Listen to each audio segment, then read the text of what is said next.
Hello, welcome to part three of the Beyond Blockbusters series. And here I'm going to review a 2020-2012 movie, Clint Eastwood's Trouble with the Curve, starring himself as in the lead role and Amy Adams as well, along with a pretty good ensemble cast.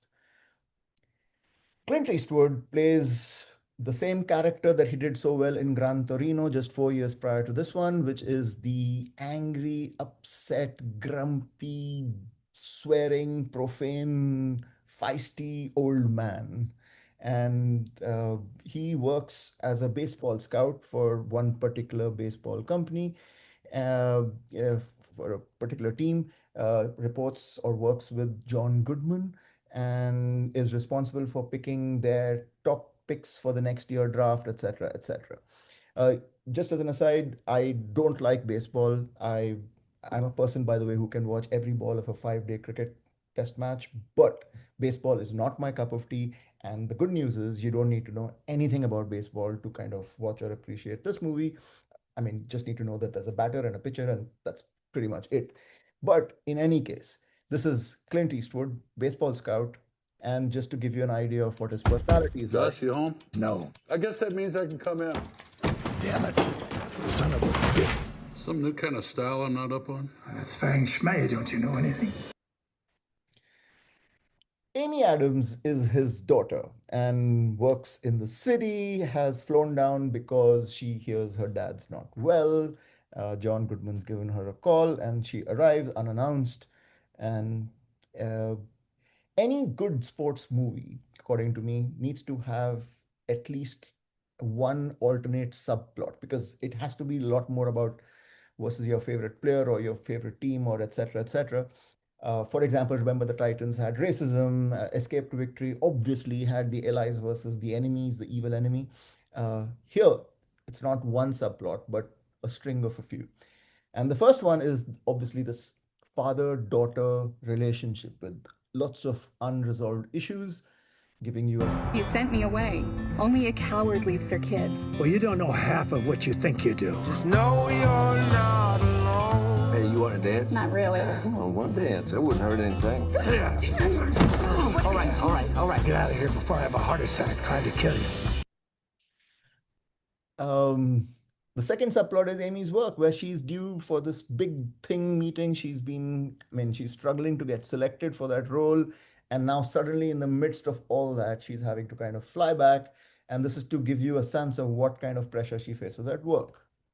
Welcome to the partnership committee. I want this. You'd be the only woman. My father is a baseball scout. I grew up around men who swore, drank, and farted. Cut me a damn check. Trust me, I can handle it. Very, very obvious patriarchy over here. But yeah, moving on. The third subplot is obviously Clint's age and his ailments, and how will that affect his job, which is to kind of watch, see, etc., etc. You need to meet with a specialist. How are you going to scout this guy if your eyes aren't right? I don't need your help. I don't know why you just don't go home. Because I feel this dysfunctional sense of responsibility to make sure that you're okay. The fourth is any job secure, and obviously Clint Eastwood's isn't because there's always a young Turk trying to kind of take over. In this particular case, it's Matthew Lillard, and Matthew Lillard you will remember from the movie Scream. But in any case, I don't want any surprises. Gus is struggling. He's going to be out of a job. I'm just a broken down old man. You ought to get as far away from me as you can. Game's changed. Gus couldn't even turn on a typewriter, let alone a computer. You don't know anything about the game. The computer can't tell if the kid's got instincts. You know, the computer can't tell if the kid's got instincts. I mean, words to live by in especially today's era of AI.